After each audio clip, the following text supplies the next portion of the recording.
This is Support is Sexy, episode 89. What's your specialty? Welcome to the Support is Sexy podcast. I'm your host, Elayne Fluker, entrepreneur, author, producer, and founder of Chic Rebellion Media.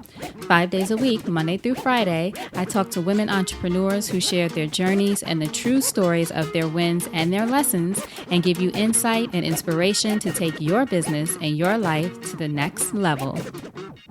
Here we go.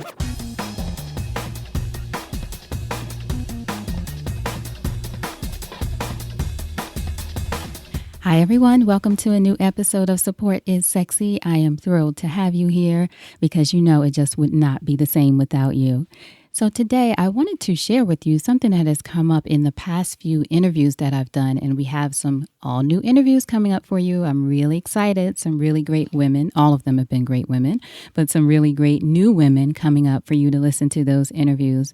But what I've noticed in the past few of the interviews is this idea of tapping into your specialty, talking to women who have, of course, all different kinds of businesses, all different phases of their businesses, and most of them, all of them, actually, the past three, I will say, that I interviewed, have different specialties. So they serve different audiences, or I should say, they serve specific audiences really well. And it's something that really has resonated with me because I've been thinking a lot about my business as it continues to grow and morph into Support is Sexy and all that it can be and all that I envision and all that it's becoming on its own, really. You know, we have visions oftentimes for our businesses, and then they become not necessarily something else, but either bigger than we imagine, or they take a direction that we might not have imagined, or they open up the door for opportunities we might not have imagined. So I'm in that space of being open to that. And of course, the beautiful benefit of doing a show where you interview all of these wonderful, impressive, and generous women who are willing to share their stories with us, but also strategies and all of those things. This concept of really looking at what your specialty is has really resonated with me for that reason, because it makes just so much sense. So I wanted to chat with you all about that, share some of the tips that I've learned, and hear from you about what your specialty is, or at least inspire you to consider it, think about it. You might already be in that space, but maybe this will give you some new ideas. So one of the reasons, of course, to tap into your own specialty and really understand what that is and continue to develop that is because no matter what you do, you cannot please everybody. That's in business and that's in life. As we all know, or if we don't know, we sometimes learn that the hard way. Can't please everyone. And what I thought about is this is not a one-size-fits-all business, or most businesses are not one-size-fits-all. You cannot fit everyone, no matter how much you try. So if you create a business that you think is going to serve everyone, like if you ask some people sometimes, oh, well, who's your customer? Oh, well, I serve everybody. Well, everybody is not going to be your customer, even if you say that. That is not, even if you think of, I don't know who McDonald's or any of these fast food places say is their customer, but their customer is the person who likes fast food, or who wants fast food, or who's into hamburgers, or even them. Even though they're mass brands, they still have a specific audience that they target. For example, they might not be targeting, at least in every way, the health nut, because most of the health nuts aren't going to those kinds of places, even though they might try to bring in healthier options. But still, there's a specific audience that they are targeting. They are not trying to get everyone, or maybe they are, but it's not possible to get everyone. So when you're creating your business or thinking about your business or how to really focus your business, remember, do not try to fit everyone. Think about the people that you really want to serve, or that makes the most sense for you. Who can you serve in the best way? Another thing that tapping into your specialty can allow, it offers you the opportunity to go deep instead of wide. I don't know if you've heard that phrase before, but go deep instead of wide. And in this way, I think of establishing a deep relationship with your customer. So it's like those people who have millions of followers on social media, but no friends. You don't want to have just followers and no friends. Now, I'm not saying your customers have to be your friends, but I think you get the analogy. You don't want to just have followers and no friends. So you don't want to not be engaged in some way with your audience. And in this way of focusing on your specialty, I think it allows you the opportunity to go deep with your audience in different ways instead of just focusing on numbers. Now, unless scale is your thing, for some people, for their businesses, it's about being the next Facebook and having billions of people on your platform, website, or whatever that is. And there's nothing wrong with that. I'm speaking mostly to entrepreneurs, small business owners who really want to create something specific, special, etc. for a certain audience and are thinking of how to do that and create that, or who want to shift their business in some way to really align with who you are and align with your specialty. So that's who we're focusing on. So with this concept of going deep rather than wide, think about the fact that being smaller or focusing on a smaller group of people or a set group of people might be more powerful because of, again, this relationship that you can really establish with that group.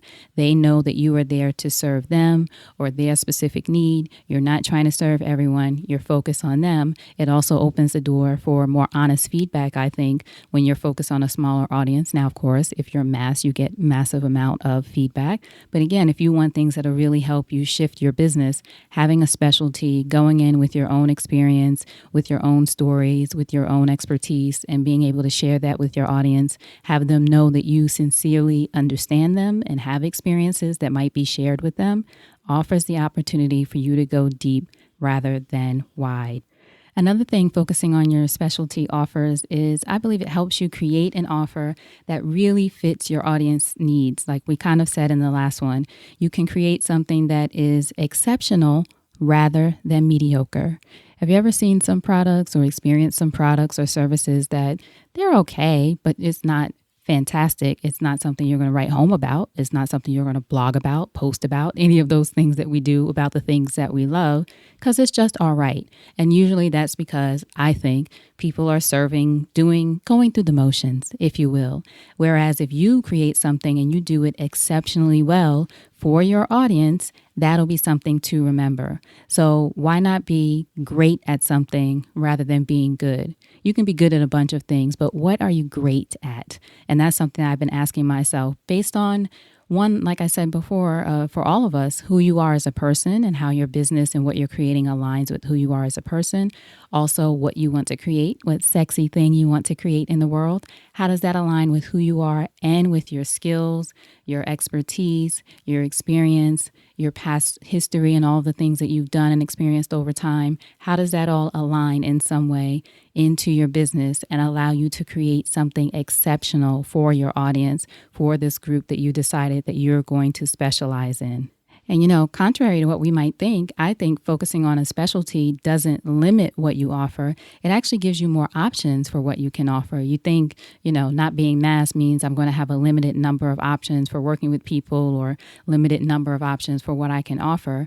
I think it gives you more options actually because you're not using this kitchen sink approach where you're just throwing everything in to please everyone. Like we said before, you're not trying to please everyone. You're being more focused. With the kitchen sink approach, you're throwing everything in just to see what works. And there might be a little bit of that makes sense when you're putting a bunch of things out there to see what works, but still focusing on a specific audience. You're not doing the kitchen sink approach just because you want to please everyone.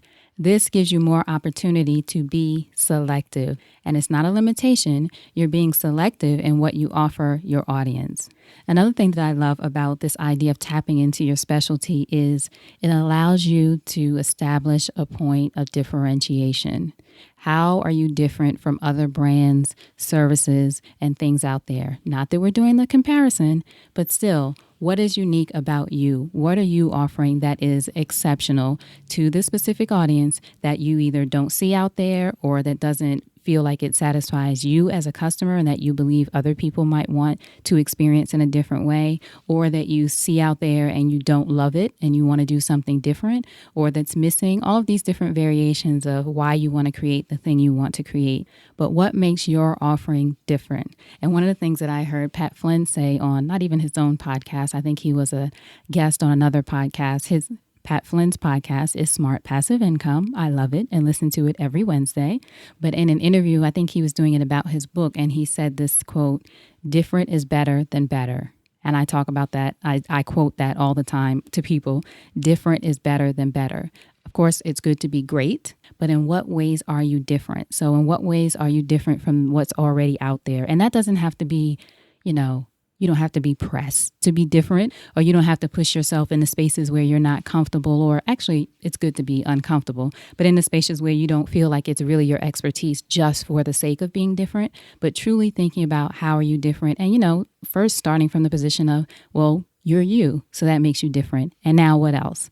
Going into it thinking that way, what makes you different based on your specialty? Also, I think, having a specialty pushes you to be creative and innovative because you're looking at your audience, you're serving them in a specific way. Say you've created a course, say there's some signature course that you created for a specific audience. So if I was using myself as an example, there's a course that I want to create that would be for women. Okay, that's general. And then if I say, well, I want it to be for women entrepreneurs, okay? Actually, women entrepreneurs and creatives who are in early phases of their business or they're before they even started. I kind of call it the passion phase of your business. You have this burning desire to either create something, to grow something. You're in this stage of really change and really going after it. And there's the part of the business part of you that needs to be addressed. But then there's also the mindset part of you that needs to be addressed and nurtured. And then there's also the part of you that needs some kind of strategy and different tips and those kinds of things that'll really nurture you as well and put it all together. You're able to create this thing. So if I were to do a course, I would come up with what would be my specialty. Or, the specialty might not be that I'm offering the information. It could also be that I'm bringing in experts, which is an idea I have, to offer this information since I, as a person, my point of differentiation, do have a ton of contacts. I've interviewed dozens of women entrepreneurs at this point and know many others. So say if I had some experts come in to teach specific areas of this course and be able to offer this to women entrepreneurs and creatives who are in the early phases of their business. So you get the idea. Really looking at different ways to be creative and innovative and find new ways to serve this audience. Doing it maybe starting with from a traditional point, doing a course, and then, as I said, looking at the other ways to serve this audience. Is it a course? Is it the community? Is it things on social media? Is it events? Is it retreats? There's all kinds of ways that you can be pushed because you have a specialty to create new ways for your audience to experience that specialty. And lastly, the thing that I think is great about having a specialty is you start from that point and then you can always expand. So again, this idea that it does not limit you, it creates actually more opportunities for you. So say you have the specialty and you apply it to one certain audience, but then you start seeing that you get this other group of customers that maybe you never even thought of were interested in this product. And you can do that. I mean, there's all kinds of ways to expand into different areas, whether that's expanding your audience, expanding what you offer, and those kinds of things. But again, still tapping into your specialty. And another thing I should mention, you might have more than one specialty. In fact, most of us do. So someone I just interviewed recently was talking about having her business and then realizing her position as a leader, as the public face of the business, and how that is so great in some ways, but then so trying in other ways. And she didn't feel like there was anything out there to really address this idea of being the front face of your business. So that's very interesting and an interesting specialty of hers based on her own experience at the head of this big business that's really growing. She wants to create something that really targets people who are in that same position or who are considering that same position. So there's always ways to expand. It does not limit you because you have multiple specialties. You are multi-talented, all of you. So this is something that you can consider. So I hope this was a little bit of inspiration, a little bit of tips, a little bit of advice. Like I said, I'm always sharing things with you guys that I learn along the way. Let me know if it was helpful. You can email me, Elayne at elaynefluker.com. And, let me know what works. Is it good to hear these kind of mixture of episodes where you get a number of tips within them? Is it good to just hear conversations about experience? The interviews, of course, I know we love, so we'll continue to do that. But maybe there's a certain format that you like for that. You know how I am. I'm completely open, although I'm focused on my specialty and how I'd like to serve you guys, but I do want feedback to hear what works best for you. What's the best way that I can support you? All right, so if you want to hear previous episodes and other interviews and information and things about the journey and all kinds of stuff that I share on the podcast, please go to supportissexypodcast.com. While you're there, please be sure to subscribe to our email list. So just go to the top, click subscribe, Put in your email information. This way you'll be connected to the community. We do not spam. I don't do that. I only send things when I think things are interesting. So this way you'll be able to stay up to date on what's going on, events and other things that we have coming up. Also on the website, we have free resources where you can get an audio training on how to make brave decisions. 3-part audio training. Just enter your email and it will pop up in your inbox. A great audio training you can take, listen to anywhere. You can listen to it again and again if you want to during those times that you're making brave decisions. So just go to supportissexypodcast.com. Click free resources into your email, and there you go. It'll pop up and be in your inbox. All right. So as always, I appreciate you guys listening. For now, you know what to do. Go out there and create something sexy, and I'll talk to you soon. Take care.